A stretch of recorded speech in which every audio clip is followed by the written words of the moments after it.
Elak jadi mangsa usah mudah percaya terutamanya dengan penipuan tidak masuk akal. Sekiranya anda menerima bahan berita fitnah atau disyaki tidak betul, segera laporkan kepada MCMC. Ingat, tak pasti jangan kongsi. Assalamualaikum, salam sejahtera dan salam Malaysia Madani. Anda sedang menyaksikan Pastikan Saya edisi Jumaat 22 Mac 2024 bersama saya Sahih Samsudin. Ayo saudara, kita mulakan dengan segmen Sahih.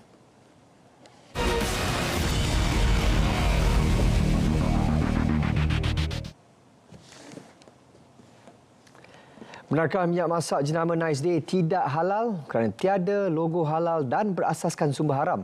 Hasil semakan kami, minyak masak itu halal. Ketiadaan logo halal pada paket hanya sementara disebabkan sijil halal tamat tempoh. Sijil bagaimanapun telah diperbaharui. Bagaimanapun syarikat itu telah pun memperoleh pensijilan halal baru yang sah sehingga 15 Mac 2026.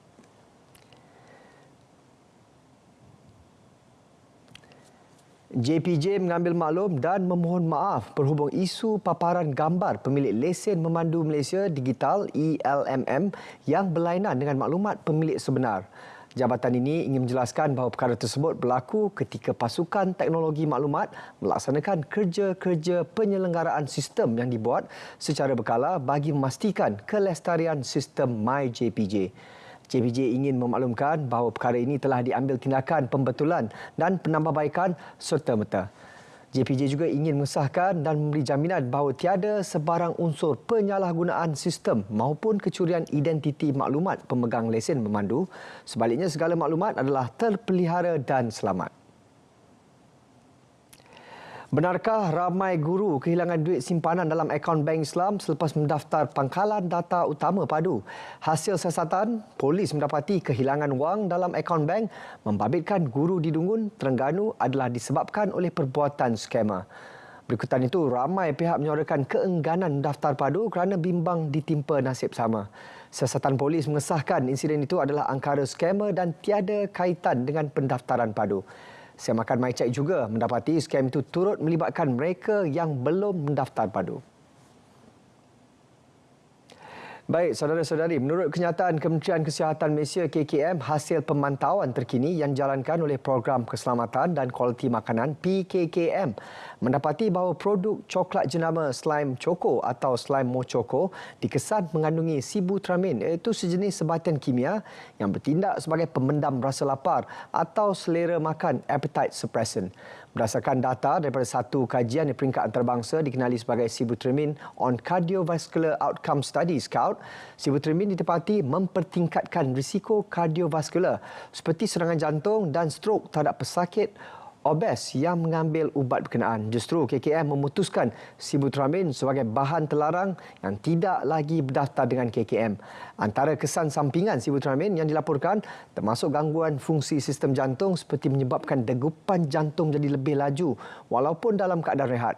Selain daripada kesan sampingan yang serius, terdapat juga kesan sampingan yang ringan seperti mulut kering, rasa mual, sembelit, sukar tidur, pening, senggugut dan sebagainya. Sibutramine banyak disalahguna dalam produk makanan bagi memberikan kesan penurunan berat badan. Di samping itu, label produk tersebut didapati tidak mematuhi kehendak-kehendak pelabelan di bawah Peraturan-Peraturan Makanan 1985.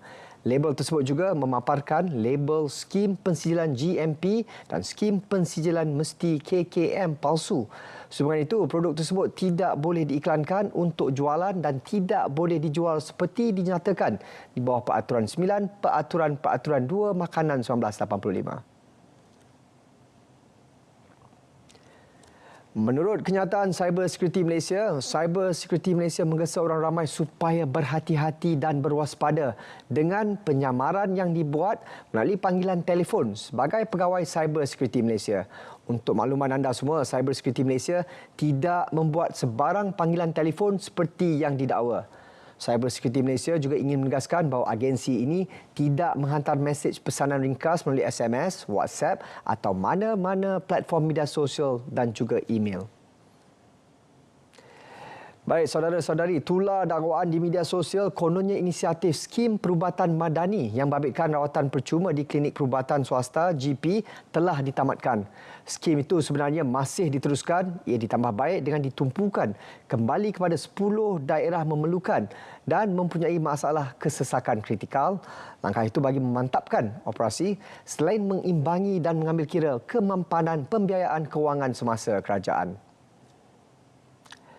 Baru-baru ini, tular ciapan di platform X mendakwa terdapat individu warga negara Cina memiliki kad pengenalan Malaysia MyCard. Semakan MyCheck mendapati isu itu berlaku pada tahun 2019 dan ditularkan semula. Jadi ingat, tak pasti jangan kongsi. Warga Cina terbabit membayar RM400,000 bagi mendapatkan MyCard, lesen mandu dan pasport melalui sindiket haram. Pegawai JPN yang terlibat telah pun didakwa di mahkamah, manakala warga Cina terbabit telah diusir pulang ke negara asalnya. Pemberian kad pengenalan kepada mana-mana individu bukan warga negara tidak dibuat secara sembrono, bahkan sentiasa tertakluk kepada Perlembagaan Persekutuan dan Undang-Undang Negara bagi memastikan kedaulatan serta keselamatan negara terjamin. Setiap permohonan akan melalui tapisan ketat yang sangat menyeluruh dan teliti. Ini bagi memastikan hanya yang benar-benar layak sahaja dianugerahkan taraf kewarganegaraan tersebut. Dan juga tular dakwaan menerusi WhatsApp bahawa orang ramai boleh memohon bantuan kerajaan menerusi aplikasi TikTok. Kementerian Kewangan MOF sahkan dakwaan berkenaan tidak benar dan palsu. Orang awam yang ingin memohon bantuan kerajaan dinasihatkan menggunakan saluran rasmi yang disediakan MOF. MOF turut meminta orang ramai supaya tidak mudah terpedaya dengan berbagai berita yang disiarkan di media sosial mengenai bantuan kewangan kerajaan. Sebaliknya, orang ramai dinasihatkan melayari portal dan ikuti saluran media sosial rasmi Kementerian Kewangan untuk maklumat terkini dan sahih mengenai sebarang bantuan daripada kerajaan. Baik, kami bawakan kepada anda segmen Biar Betul, sebuah kapsul yang bertujuan menangkis penyebaran berita palsu dan fitnah dalam kalangan masyarakat. Ayuh kita saksikan video ini.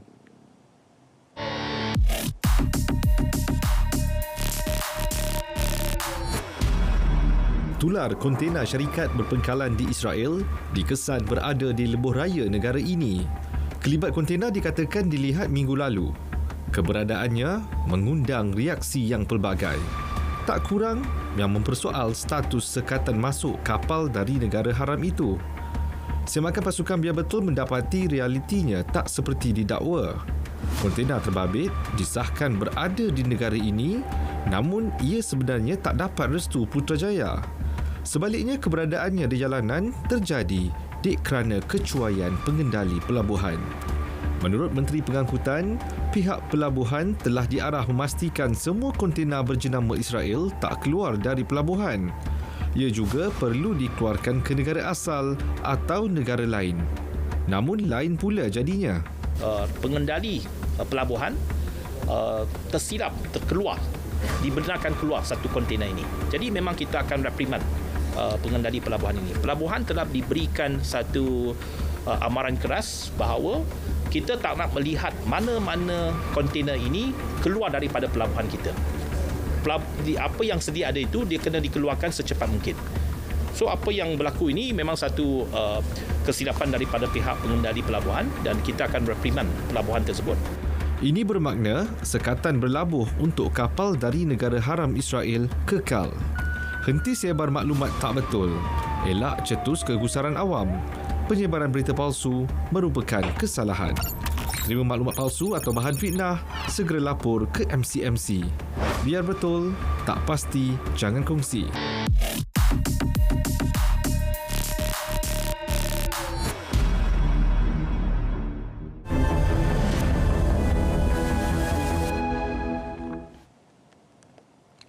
Biar betul, tak pasti, jangan kongsi. Ingat itu ya. Kepada si penyebar berita palsu, nantikan hukuman undang-undang yang akan diambil ke atas diri anda. Kepada penonton, kami ingin menasihati sekali lagi untuk sentiasa peka dan elakkan diri anda daripada terlibat dari segala bentuk pelaburan yang mencurigakan. Pastikan anda tertarik dengan iklan-iklan yang tersebar di mana saja. Tetapi kuasa di tangan anda. Jangan mudah tertipu dengan maklumat-maklumat yang tidak sahih. Semak terlebih dahulu di pautan rasmi seperti semakmula.rmp.gov.my. Baik saudara, ayo kita aktifkan segmen terakhir iaitu notifikasi. Ini adalah informasi terkini untuk pengetahuan anda semua. Kita mulakan dengan jumlah kemaskini padu. Baik, jumlah individu yang mengemaskini sistem padu pada tempoh dibuka untuk dikemaskini 2 Januari hingga 31 Mac 2024. Sebanyak ini setelah yang kami kemaskini ialah 6.34 juta sehingga jam 11.59 malam pada 20 Mac 2024. Baik, jangan lupa untuk menonton Borak Dulu Baru Buka pada hari ini dengan tajuk berat bersama dengan tetamu jemputan Sofi Jikan, Datuk Muhammad Kazim Ilyas pada pukul 6.45 petang. Anda juga dapat juga menyaksikan siaran ulangan pada pukul 4.30 pagi, sempat untuk anda bersahur ketika menonton siaran ulangan Borak Dulu Baru Buka dengan bermacam-macam pengisian. Baik. Untuk hari Sabtu bagi mereka yang beristirahat di rumah untuk program Cuit Sikit Jangan Sentap, walau sebaris ayat itu adalah tajuk yang akan dibawakan pada hari Sabtu nanti pada pukul 11 pagi bersama panel tetamu Osman Hamzah, pelajar jurusan dakwah dan kepimpinan Darul Quran Saudara Baru dan juga pendakwah Dai Azrin sebagai tetamu mereka. Baik. Untuk bicara naratif pada hari Isnin 25 Mac pada pukul 9 malam dengan tajuk Mencari Keadilan Buat Palestin bersama tetamu Yang Berhormat Datuk Muhammad Alimin, Timbalan Menteri Luar Negeri bersama moderator anda Ismail Adnan. Baik, untuk bicara naratif pada hari Selasa pula, Selasa 26 Mac pada pukul 9 malam dengan tajuk Bazar Ramadan Rahmah bersama panel Yang Berhormat Senator Hajah Fuziah Saleh, Timbalan Menteri Kementerian Perdagangan Dalam Negeri dan Kos Sara Hidup KPDN dan juga moderator anda Syed Munawar Syed Mustar. Jangan lepaskan peluang untuk mengetahui dengan lebih lanjut mengenai Bazar Ramadan Rahmah ini. Baik, ini yang anda perlu tahu saudara-saudari. Jenis-jenis penipuan scam. Penipuan yang pertama, penipuan skim cepat kaya.